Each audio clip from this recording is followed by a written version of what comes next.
Now, welcome back. This is lesson 4.3, day 2. You don't have this at your on your page a second time, but today's lesson, 4.3, day 2, triangle congruence by angle, side, angle, and angle, angle, side. We are doing the angle, angle, side portion of this lesson. Our objectives: to prove two triangles congruent using the angle, side, angle postulate and angle, angle, side theorem.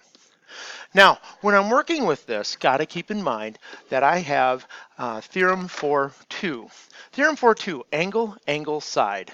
So I've got two angles in a side, but the orientation of where they're located is important. They have a formation, okay? And this is a theorem. If two angles in a non-included side of one triangle are congruent to two angles in the corresponding non-included side of another triangle, then the triangles are congruent. Please notice that I have an angle attached to the side, but the other angle's off on its own.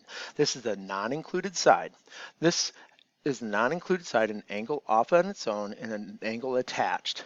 So keep that in mind, the configuration that we have to look for in order to use angle, angle, side.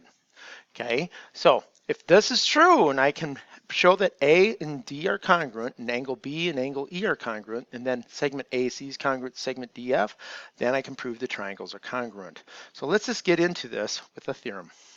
And just like any other theorem, we start with a given.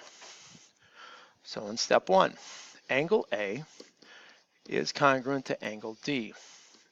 Angle B is congruent to angle E. And AC is congruent to DF. Now, that's my given. So let's do some investigation and probably lower these things down so it's not in the way.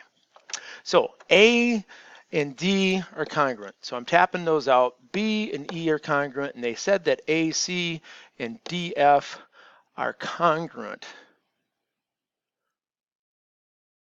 Wow, those are congruent. That's fantastic. But here it is. This is a proof of theorem 4.2. Angle, angle, sides. I'm going to tell you, if I was supposed to do angle, angles, if I wasn't proving angle, angle, side, I'd be done. My next step would be the two triangles are congruent. But because we're proving angle, angle, side theorem, we are going to not use angle, angle, side, and we're going to show you how we arrived at it.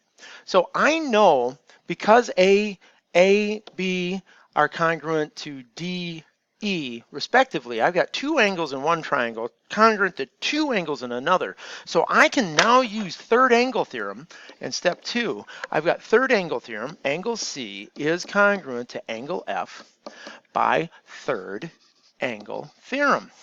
The third angle in a triangle that always has the other two congruents in the other two in another triangle are congruent.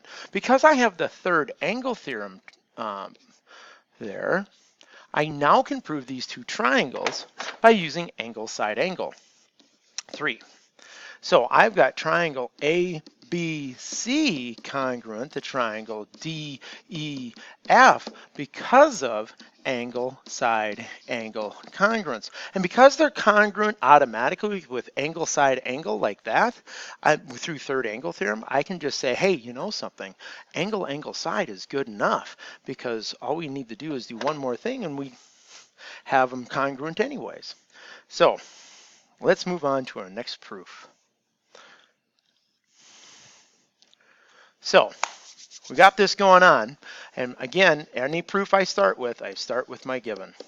And after I write my given, I go investigate what's going on. But keep in mind, when I'm giving you parallel lines, I'm really expecting you to realize I'm providing an angle, but you have to be creative about it. So now, in step 2, when I look this over, I know that M and K are provided. I know that WR will be reflexive. And if I'm going to use angle, angle, side, I can use this angle with alternate interiors and this angle with alternate interiors because of the parallel lines I was provided. So I'm going to go after the angles first, and then I'm going to talk about my reflexive property. Okay, so I have, because I have parallel lines, angle MWR is congruent to angle KRW because of alternate interior angles theorem. Then I also have, because of reflexive, property, WR is congruent to RW. Okay, and that's reflexive property. Okay, now keep in mind what I have. I have an angle, angle M, angle W, and a side. I have angle K, angle R, and a side. So I have these two triangles congruent. Triangle WMR is congruent to triangle RKW because of angle, angle, side congruence. Okay. Now, that's it. We're done. I want you to read it over, and I want you to use your newfound knowledge to try to write the next proof. Okay? Well, this isn't even the next proof. This is really R angle PAR and angle, excuse me, not angle, but triangle PAR and triangle SIR congruent. Explain. Well, keep in mind that PRA and SRA, so I know angle PRA is congruent to angle SRI because of vertical angle theorems. Once I know that, I have two angles and a side, and the orientation begs that I use angle, angle, side. So I know that triangle PAR is congruent to triangle SIR. Let's try to get that written right, correctly, because of angle, angle, side congruence. Okay, and remember, the markings are as given, so they're set, but that's how I know that they're the way they are. So that's done, and it's checked off. So let's look at this next one. Well, there isn't a next one. You have a grid in your sheet that allows you to write down popular used theorems and or postulates or definitions to help you prove things. Okay, this is for angles, for sides, for triangles, and this is for other. Go ahead and write them down. Freeze the frame, stop it, write them down and get going on.